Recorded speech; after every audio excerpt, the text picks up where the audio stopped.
بسم اللہ الرحمن الرحیم۔ شروع کرتا ہوں اللہ کے نام سے جو نہایت مہربان اور رحم کرنے والا ہے۔ السلام علیکم ورحمۃ اللہ وبرکاتہ۔ میں ہوں شاکر رضا اور آپ دیکھ رہے ہیں شاکر بیسٹ نالج۔ ناظرین، آج ہم قوم عاد کے بارے میں بات کریں گے۔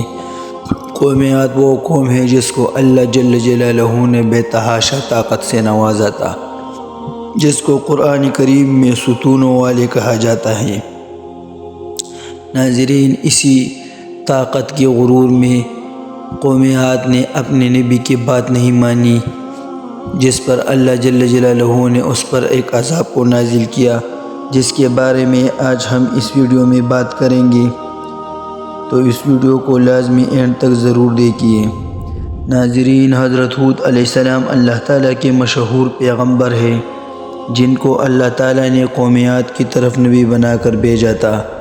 یہ قوم بڑی زور آور تھی، ستونوں کی طرح طویل القامت تھی۔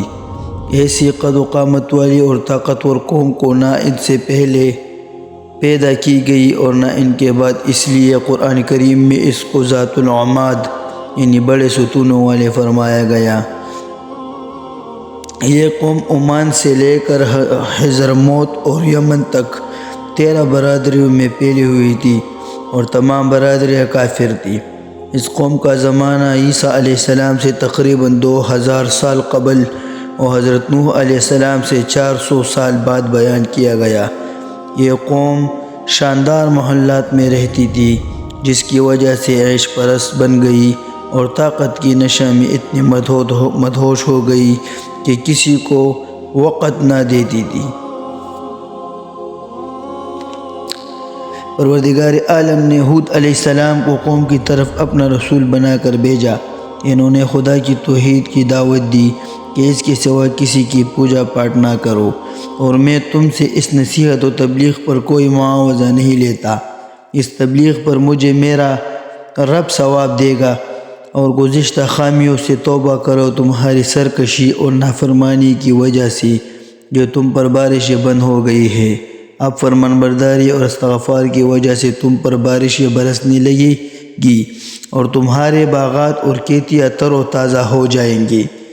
قوم ہود نے جواب دیا کہ ہم تیرے کہنے سے اپنے معبودوں کو نہیں چھوڑ سکتے، اور تو ہمارے معبودوں کی پوجا سے ہمیں روکتا ہے۔ ہمارے خیال میں ہمارے کسی معبود کی تجھے مار پڑے گی۔ یہ سن کر اللہ تعالیٰ کے نبی علیہ السلام نے فرمایا، سنو، میں تم کو اور اللہ تعالیٰ کو گواہ بنا کر اعلان کرتا ہوں کہ خدا کے سوا تم جس کی عبادت کر رہے ہو، میں ان سب سے بیزار ہوں۔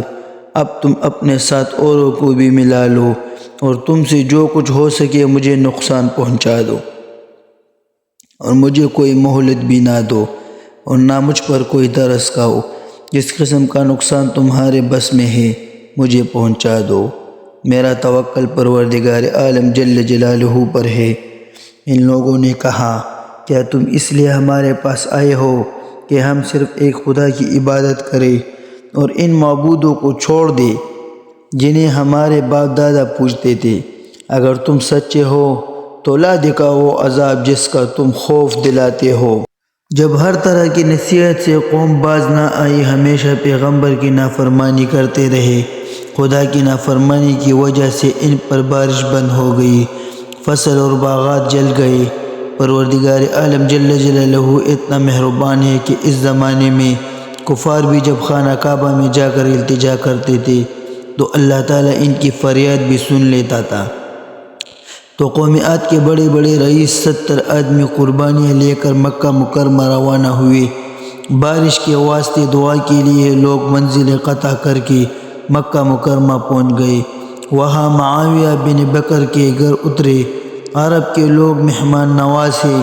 وہاں طعام و شراب کی ضیافتیں شروع ہوئی۔ مجلس عیش و عشرت اور گانے بجانے میں اپنی قوم کی تکلیف بھول گئے۔ معاویہ میں بھی ہمیشہ کے مہمانوں سے تنگ آ گیا اور سوچنے لگا کہ اشاروں کنایوں سے سمجھاتا ہوں کہ مجھے بخیل اور کنجوس سمجھیں گے۔ آخر گانے والوں کو ایک ایسی غزل سکھائی جس کا مطلب اور ترجمہ یہ تھا کہ اپنی قوم کی مصیبت سے غافل ہو رہے ہو اور برسات کی دعا سے قائل ہو گئے ہو۔ جب عادیوں نے یہ غزل سنی تو ان کو اپنی قوم کی مصیبت یاد آ گئی، پھر ایک دوسرے کو ملامت کرنے لگے اور اپنی غفلت پر نادم ہوئے۔ پھر تو رات دن دعا میں مشغول ہو گئے اور قربانیوں کی ذبح کرنے کا کام شروع کیا۔ ان میں ایک شخص مرثد بن سعد پوشیدہ طور پر مسلمان ہو چکا تھا۔ اس کا حضرت ہود علیہ السلام پر کامل یقین تھا، وہ بھی ان میں آیا ہوا تھا۔ اس نے کہا کہ جب تک حضرت ہود علیہ السلام کے کہنے پر نہ چلو گے اور خدا پر ایمان نہ لاؤ گے تو اپنے مدعا کو نہ پاؤ گے۔ ان لوگوں نے ان سے جدائی کی اور خدا کی جناب میں دعا شروع کی۔ پروردگار عالم جل جلالہ نے 3 ٹکڑے بادل کے ظاہر کیے، ایک سفید، دوسری سیاہ اور تیسری سرخ، اور آواز آئی کہ ان میں سے ایک ٹکڑا اختیار کرو۔ چونکہ سیاہ بادل سے عموماً بارش ہوتی ہے، اس لیے انہوں نے سیاہ ٹکڑا اختیار کیا۔ سرخ اور سفید بادل غائب ہو گئے۔ غیبی آواز آئی کہ یہ سیاہ ناک ہے، باقی نہ چھوڑے گا۔ قوم عاد کو پروردگار عالم نے اس سیاہ بادل کو ملک عاد کی طرف روانہ کیا۔ جب عادیوں نے سیاہ بدلیوں کو دیکھا تو خوشی سے دھوم مچائی کہ اس بارہ سے ہماری امید کا باغ پر آب ہوگا اور تمنا کا درخت شاداب ہوگا۔ جب بادل آیا تو کافر حضرت ہود علیہ السلام سے تمسخر کرنے لگے۔ جب حضرت ہود علیہ السلام نے عذاب الہی دیکھا تو 4000 مسلمان جو آپ علیہ السلام کے ساتھ تھے، ان کے لیے اپنی انگلی سے مدور دائرہ بنایا اور مسلمانوں کو اس دائرہ کے اندر بٹھایا اور فرمایا جو کوئی اس دائرے کے اندر رہے گا وہ قہر الہی سے بچ جائے گا۔ قوم عاد اس امر کو دیکھ کر جمع ہوئے، اپنے اہل و عیال کو لے کر بادل کے نیچے گئے۔ پہلے تو اس باد سسر نے ان کے مردوں اور عورتوں کو اور چوپائیوں کو زمین سے اڑا کر آوارہ کیا اور نہایت زور سے زمین پر پٹخ پٹخ کر پارا پارا کر دیا۔ باقی ماندہ لوگ اس عذاب کو دیکھ کر اپنے گھروں میں پوشیدہ ہوئے، بعض کو تو دیواروں کے گرنے سے ہلاک کر دیا گیا۔ حضرت ہود علیہ السلام نے کہا اب بھی وقت باقی ہے، میرا کہنا مانو اور خدا کی وحدانیت پر ایمان لاؤ اور بت پرستی چھوڑ دو۔ حضرت ہود علیہ السلام نے کہا کہ آندھی اور طوفان ہے، اس میں سے ہوا چلے گی جو تمہارے مکانوں کو اور تم کو نیست و نابود کرے گی۔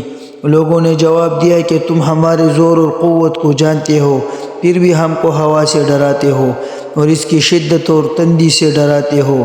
اسی گفتگو میں مشغول تھے کہ ابر ان کے شہروں کے کناروں پر آ پہنچا اور طوفانی ہوا چلنا شروع ہوئی۔ اللہ جل جلالہ نے ان لوگوں پر ایسا قہر نازل فرمایا جو ان کی پہلوانی کے مناسب تھا۔ چونکہ وہ لوگ پہلوان تھے، خدا نے ان کو پہلوان کا مظاہرہ دکھایا کہ ہمارے پہلوانوں سے کشتی کر کے تماشا دیکھ لو۔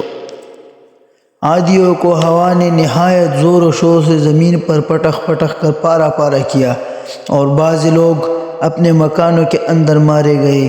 ان کے مکانوں کو زمین میں دسایا گیا اور ان کے برخلاف حضرت ہود علیہ السلام کے ہمراہی جو دائرہ کے اندر تھے، ان پر وہ ہوا باد نسیم متعدل ہو گئی تھی اور دائرہ سے باہر کافروں کے لیے غضب اور قہر الہی تھی۔